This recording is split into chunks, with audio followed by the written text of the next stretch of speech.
मिथुन राशि वाले जो लोग बहुत सारी चीजों के पीछे भागते रहते हैं, उन्हें एक बात जरूर समझनी चाहिए। कहा गया है कि यो ध्रुवाणी परित्यज्य अध्रुवम परिसेवते, ध्रुवाणी तस्य नश्यन्ति अध्रुवम नष्टमेव ही। इस श्लोक का मतलब यह है कि जो मनुष्य निश्चित को छोड़कर अनिश्चित की तरफ भागता है, इसकी बातों को समझिएगा, जो व्यक्ति निश्चित को छोड़कर अनिश्चित की तरफ भागता है, उसका कार्य या पदार्थ तत्काल नष्ट हो जाता। यानी इस पंक्ति का मतलब यह है कि लोभग्रस्त होकर, लालच के वशीभूत होकर बहुत सारे कार्यों के पीछे हाथ पैर नहीं मारने चाहिए, बल्कि जो वर्तमान में उपलब्ध है उसमें संतोष करके उसका उपभोग कर लेना। बहुत स्वागत है सभी मिथुन राशि के जातक। आज की वीडियो में हम एक नहीं दो नहीं, इस साल के बचे हुए सारे महीनों के बारे में आपको एक ऐसी भविष्यवाणी बताने जा रहे हैं जिसको सुनने से आपके दिमाग में कहीं ना कहीं आप जो भी सोच रहे हो कर रहे हो एक उसकी एक्टिविटी बन। इन 6 महीनों में क्या होने जा रहा है ग्रह गोचर की स्थिति के आधार पर ये जानने का हम प्रयास, जिसमें अगर आपकी हेल्थ पर असर होगा तो हेल्थ के बारे में,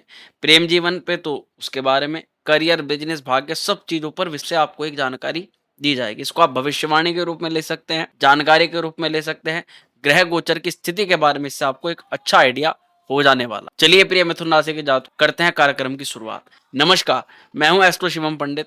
आप देख रहे हैं श्री विद्या एस्ट्रो यूट्यूब चैनल पर मिथुन राशि के लिए 6 महीनों का बृहद सटीक भविष्यवाणी जुलाई से लेकर के दिसंबर माह। प्रिय जातकों को इस कार्यक्रम को सटीकता से जानना है तो इसको लग्न और राशि दोनों के आधार पर आप देख। उदाहरण के तौर पर आपकी राशि तो मिथुन है, लेकिन हो सकता है लग्न आपका कर्क हो या तुला लग्न हो, तो इसके बाद जो कर्क या तुला लग्न की जो वीडियो होगी, पूरी सीरीज हमारी आती है, उस अपने उस लगन को आपको जरूर देखना है। फिर आप एक एक्यूरेटली एक चीज पर आ सकते हैं कि हाँ हमारे साथ में कुछ इसी प्रकार से चीजें हो। अगर यहाँ भी पॉजिटिव बताया जाता है, वहां भी पॉजिटिव बताया जाता है, तो निश्चित कुछ अच्छा होने जा रहा है। और अगर आपको किसी में नेगेटिव और किसी में पॉजिटिव बताया जाता है तो 50-50% यानी कि मिश्रित परिणाम मिलेंगे, और दोनों में नेगेटिव बताया जाता है तो सावधानी रखनी पड़ेगी। अब चलिए इस पूरे 6 महीने की स्थिति को हम समझते हैं मिथुन राशि के सभी जातक। सबसे पहले तो बुध महाराज जो है वो द्वितीय स्थान में संचरण करेंगे और 30 अगस्त में जाकर के आपको कुछ प्रभाव मिले। प्रभाव ऐसा रहेगा कि 30 अगस्त तक बुध आपको पारिवारिक धन संबंधित मामलों के लिए, कुटुंब की स्थिति के लिए अच्छा फलाफल प्रदान। देखो, वाणी स्थान पर बुध का प्रभाव आने से कहीं ना कहीं वाणी पर मां सरस्वती और महालक्ष्मी कृपा हो जाती। इसलिए कई बार आप किसी अमुक व्यक्ति के लिए कोई बात बोलो, कोई सलाह दो या कुछ भी उसको सही मार्ग की तरफ लेकर के जाओ। विशेष रूप से ये योग सलाहकार वाले लोगों के लिए बहुत अच्छा बनता है। जो लोगों का काम कहीं ना कहीं वाणी से जुड़ा हुआ है, उन लोगों को समझाना या बताना है या क्या करना है या कोई ना कोई डायरेक्शन, तो ऐसी स्थिति में आप जो बताएंगे आपका वर्क प्रोफेशन अच्छा होगा और दूसरे व्यक्ति का काम बन जाए। लेकिन यही स्थिति उन मिथुन राशि के जातकों के लिए श्रेष्ठ बन रही है जिन लोगों की सेविंग नहीं हो पा रही, जिन लोगों का पैसा नहीं बन पा रहा। ये 30 अगस्त तक का टाइमिंग फ्रेम, इसमें आप अपनी सेविंग बढ़ोतरी का योग बना रहा है आप ग्रह गोचर, और आप इसके लिए प्रयास करोगे तो अच्छे रिजल्ट आपको मिले। लेकिन 30 अगस्त के बाद बुध का ट्रांजिट होगा और 30 अगस्त के बाद तृतीय भाव के अंदर बुध महाराज गोचर कर जाए, जिसमें आपको बुध थोड़ा सा बिजी कर सकते हैं।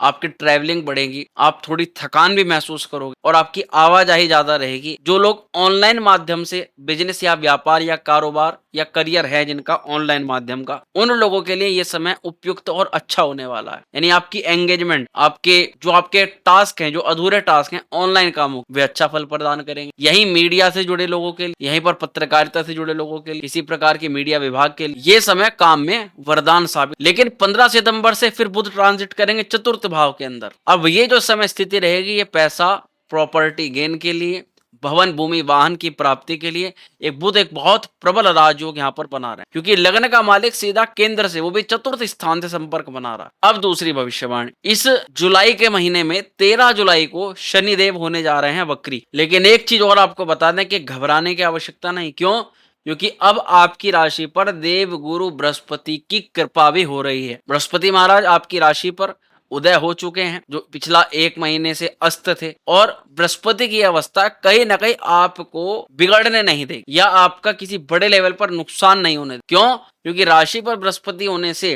पंचम, सप्तम और नवम भाव पर गुरु की दृष्टि पड़ जाती है। और ये वे घर होते हैं कुंडली के राशि के जिस पर अगर गुरु दृष्टिपात कर रहा हो एक साथ, तो फिर व्यक्ति का बाल भागा नहीं। तो गुरु और शनि मिलकर के क्या करा सकते हैं? गुरु यहाँ पर आपको उच्च शिक्षा प्राप्ति का प्रबल योग बना रहे हैं इन 6 महीनों के अंदर। यानी अगर आप उच्च शिक्षा प्राप्ति के लिए किसी पीएचडी का एग्जाम, रिसर्च का एग्जाम हो, नीट का एग्जाम, किसी बड़े लेवल का कोई एग्जाम, उसको निकालना चाहते थे तो वो निकलने वाला है। लेकिन उसके लिए बशर्ते कुंडली की दशा अंतरदशा भी जिम्मेदार होती है। केवल राशि के हिसाब से सब कुछ नहीं चलेगा, लेकिन राशि के हिसाब से योग बनना है कि निकलेगा, बाकी उस चीज को डिक्लेयर करेगी आपकी कुंडली। अगस्त से सितंबर तक का महीना जिन जातकों को पढ़ाई के लिए विदेश जाना है उसका योग बनेगा। अब आगे बढ़ते हैं। इन 6 महीनों में जिन जातकों की शादी हो रखी है, विवाह हो रखा है, अब बहुत परेशान है संतान को लेकर। इन 6 महीनों के अंदर संतान प्लानिंग का योग भी है। संतान प्राप्ति में या संतान में जो विलंब हो रहा था, रुकावट हो रहा, वो रुकावट भी दूर होती हुई नजर आ रही। और कारण बन रहा है गुरु की दृष्टि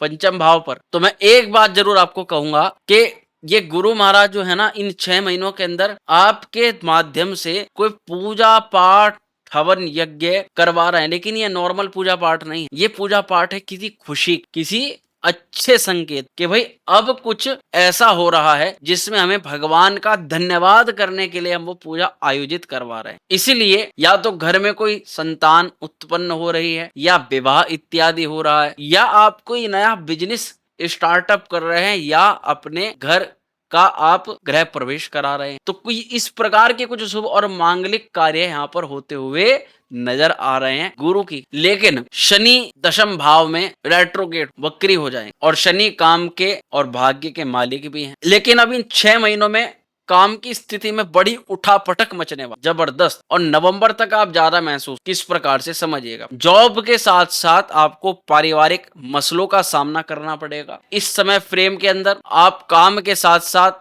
थकान भी महसूस करो, कुछ चीजों में हताशा भी लगेगी, महसूस भी होगी। लेकिन अगर मेहनत बरकरार रखोगे तो रिजल्ट उसके अंदर आपको मिल जाएगा। लेकिन ये जुलाई से नवंबर तक का जो समय है वो काम को लेकर के तोड़ने वाला दिखाई। लेकिन अब कर्म स्थान में जब शनि वक्री होगा तो ये आपसे मल्टीपल काम कराएगा। किस प्रकार का काम? इसको खराब संकेत में नहीं लेना। इस दौरान शनि आपसे कुछ ना कुछ आपकी जो जिम्मेदारी है, उस जिम्मेदारी को आप कैसे पूर्ण कर पाओगे भविष्य को लेकर, इसलिए अब किसी अच्छे और बड़े काम में आपका ये हाथ डलवा सकते। या तो कुछ काम करने के आपके मन में आ रही है, या फिर आप कोई काम जोड़ना चाह रहे हैं, ऐसा कुछ संभवतः यहाँ पर देखा जाए। अब यहीं पर राहु जो है वो भाग्य स्थान के अंदर संचरण कर रहे हैं, भाग्य भाव के अंदर राहु। अब ये समझने वाली बात है, जब भी किसी की कुंडली में नवम या भाग्य स्थान में राहु होता है तो पितृदोष बनता है। अब ये राहु जब यहाँ पर है तो कुछ लोग, मैं बता रहा हूं, आप अपनी, अगर आपको कुंडली पता है तो थोड़ी सी चीजें देख करके आप समझ सकते हो ये आपके लिए अच्छा करेगा या बुरा करेगा। अगर आपके कुंडली में सूर्य राहु एक साथ है, या फिर इसी हाउस में नवम भाव के अंदर ही राहु पड़ा हुआ है, या भाग्येश की स्थिति कुंडली के अंदर अत्यधिक खराब है, या वो राहु केतु के अक्ष पर है, या राहु भाग्येश को देख रहा है, ऐसे लोगों के लिए ये आने वाला 1-1.5 साल हर कार्य में चुनौती, हर कार्य में अड़चन देगा। मैंने स्पेसिफिक कुछ चीजें आपको सिम्टोमेटिक बता दी। अब हालांकि आपकी कुंडली देखकर पता लगेगा कि आपकी कुंडली में भाग्येश की और राहु की स्थिति क्या है, लेकिन ऐसे जातकों को ज्यादा दिक्कतें होंगी, और ये मैं आपको बता के चलूं। जिस भी काम में आप बहुत जल्दीबाजी, हाइपरनेस, और तुरंत आपके दिमाग में उसको काम को करने के लिए जल्दीबाजी रहेगी, बस मान के चलो वहीं पर ये थोड़ी सी दिक्कतें बढ़ा सकती। पिता के साथ कुछ हद तक इन 6 महीनों में मतभेद संभव है। फादर की तबीयत को लेकर के बीच में अचानक किसी प्रकार से समस्या संभव दिखाई दे रही है। लेकिन इतना सब देखते हुए आपको सितंबर के बाद अपनी वाणी पर नियंत्रण रखना पड़ेगा। सितंबर तक वाणी पर किसी प्रकार की समस्या नहीं दिखाई दे। विशेष रूप से इन 6 महीनों में जब भी आपकी मोस्टली यात्रा होगी कहीं पर भी बाहर, विशेष तब आपको कफ, कोल्ड, नाक, कान, गले से संबंधित जॉइंट पेन, रीढ़ की हड्डी, बैक पेन आदि में थकान का अनुभव हो सकता है। लेकिन इन 6 महीनों के अंदर प्रेम के मामलों को लेकर आपको कई सारी चीजें कंट्रोल से आप बाहर करने वाले। राहु महाराज पंचम भाव पर दृष्टि डाल रहे हैं, और ये स्थिति होती है जब व्यक्ति बहुत सारी चीजें महसूस करता है, लेकिन शुरुआत में उसको बोल नहीं पाता, लेकिन बाद में सारी भड़ास उसकी जिह्वा पर आ जाती। राहु यहाँ पर बहुत छोटी छोटी बातों पर बड़ा विवाद बनाने का प्रयास करवाएंगे। लेकिन शुक्र की स्थिति ये लास्ट टर्म तक आते आते अक्टूबर नवंबर दिसंबर के महीने तक दोबारा से आपका पैचअप, दोबारा से सारी चीजें नॉर्मल करवा दे। अब समझते हैं कि आप सभी की इन स्थितियों को देखते हुए किस प्रकार के उपाय आपको अच्छा फल प्रदान। इन 6 महीनों के अंदर आपको बुध देव का बीज मंत्र करना है, ओम ब्राम ब्रीम ब्रोम सह बुधाय नमः। इसी के अलावा सूर्य नारायण भगवान को अर्घ्य देना है, सूर्य के मंत्र का जाप करना है, ओम ह्राम ह्रीम ह्रोम सह सूर्याय नमः। वही हनुमान चालीसा का पाठ करना और हनुमान जी को चोला चढ़ाना आपके लिए श्रेष्ठ फल प्रदान करा। इसी के अलावा एक जानकारी आपको और बताएं, वो जानकारी है भगवान शिव के सभी प्रिय भक्तों, प्रिय जातकों, आप सभी को पता है कि श्रावण मास का शुभारंभ होने जा रहा है बहुत शीघ्र, और इस श्रावण मास में आप और हम मिलकर के हर प्रकार से भगवान भोलेनाथ को प्रसन्न करने का काम कहते हैं कि भगवान शिव या भोलेनाथ या महामृत्युंजय भगवान की सेवा से काल मृत्यु का भी हरण हो जाता है। विपत्ति काल में तो भगवान भोलेनाथ की पूजा अर्चन ही सर्वश्रेष्ठ फल प्रदान, और भोलेनाथ की कृपा से व्यक्ति अपने शुभ अशुभ कर्मों का जो नेगेटिव फल भोग रहा है भगवान उस सब का हरण कर सकते। केवल महादेव में इतनी क्षमता है जो नवग्रहों के अशुभ परिणामों को खींच करके बाहर निकाले। ऐसी स्थिति में अन्यत्र अन्य प्रकार से भगवान भोलेनाथ का पूजन अर्चन किया जाता, जिसमें कि विशेष रूप से अलग अलग द्रव्यों से अलग अलग फलाफल प्राप्त होते हैं। आपने सुना भी होगा, कुछ लोग धन की प्राप्ति के लिए गन्ने इक्षुर रसेणा यानी इक्षुर यानी गन्ने के रस से अभिषेक करते, कुछ लोग वंश वृद्धि के लिए दही से या गाय के घी से अभिषेक करते। तो ऐसे ही कई प्रकार के अन्यत्र द्रव्य होते हैं, उस एक द्रव्य से आपकी समस्त समस्याएं दूर हो सके, और ये तभी संभव है जब भोलेनाथ बहुत कृपा हो और आपकी उन पर अटूट श्रद्धा हो। यही थोड़ा विचार करते हुए हमने ये सोचा क्यों ना इस श्रावण मास अपने सभी व्यूवर्स के साथ, अपने सभी जो लोग हमारे साथ जुड़े हुए हैं उनके साथ भगवान शिव का रुद्रार्चन किया जाए, और भगवान शिव के रुद्रार्चन में आप अपने घर से, अपने ऑफिस से, अपने निजी किसी भी कार्यालय से जुड़ सकें, और केवल जुड़ ही ना सके बल्कि अपने स्थान पर भी उसको आप लाइव परफॉर्म कर सकें, तो कितना आनंद की बात। और ये सब का मतलब ये नहीं कि आप केवल कर रहे हैं, बल्कि उसका पूर्ण फल आपको प्राप्त होगा, क्योंकि वो चीजें वर्ड टू वर्ड चलेंगी। तो अगर आपका भी इसमें मन बन रहा है कि हाँ हमें ऐसी जब मौका मिल रहा तो उसको गंवाना नहीं चाहिए, क्योंकि देश काल परिस्थिति सबकी भिन्न होती है, सब लोगों के यहाँ व्यवस्था नहीं हो पाती, लेकिन श्रद्धा सबके हम बात जानते हैं। जितने भी हमारे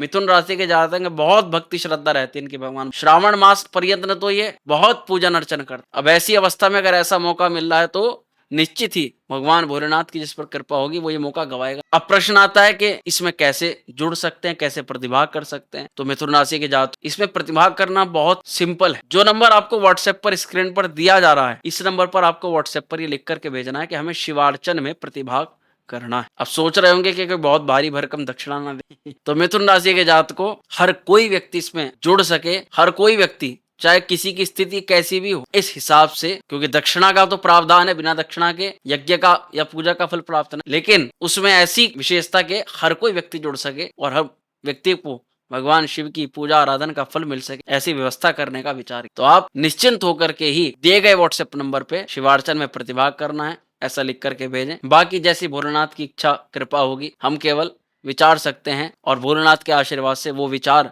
कार्य में परिपूर्ण हो। तो प्रिय जातकों, किसी भी प्रकार के अनिष्ट ग्रह की शांति के लिए या केवल भगवान भोलेनाथ की प्रसन्नता के लिए भी आप इस पूजा में प्रतिभाग। स्वस्थ रहें, खुश रहें। शीघ्र मिलते हैं अगले वीडियो में, तब तक हर हर महादेव।